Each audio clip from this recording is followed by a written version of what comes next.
So this screencast will introduce the switch statement. So I'll show you this by way of example, and what we're going to do is just print out the name of the current month. So we'll get information about the time by using this clock function. So here is the documentation for that. So clock returns 6-element date vector containing these fields.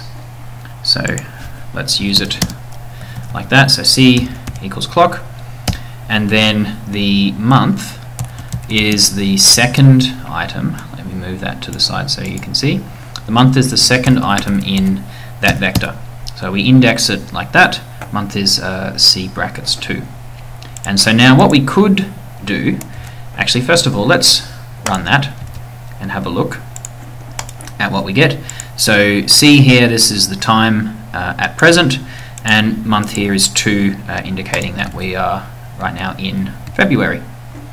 So if I go back to my editor, then what I could do is write code like this.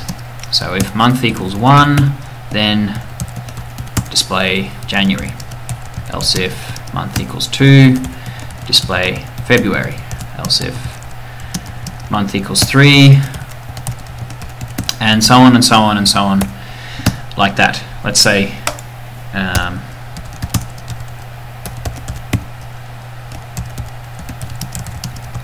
we only do the first 3 months, for example.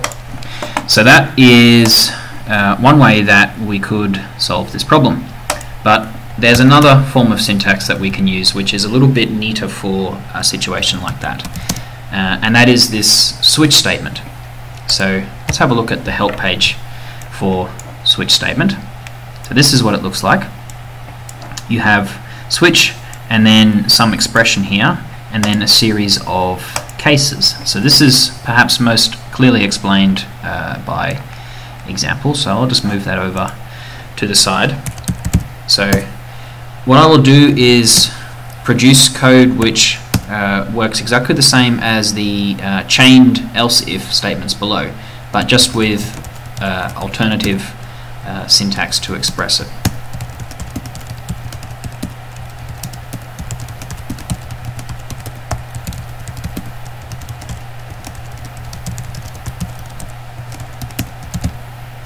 So this switch block here will achieve the same thing as this if, else block that you see here.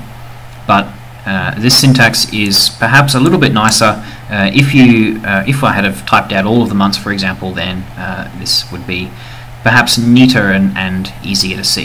So let me run those, and you see that the month is printed twice because we had these 2 different ways of solving that problem. So we had the switch statement and we had the chained if and else if. So that's why we see it printed twice.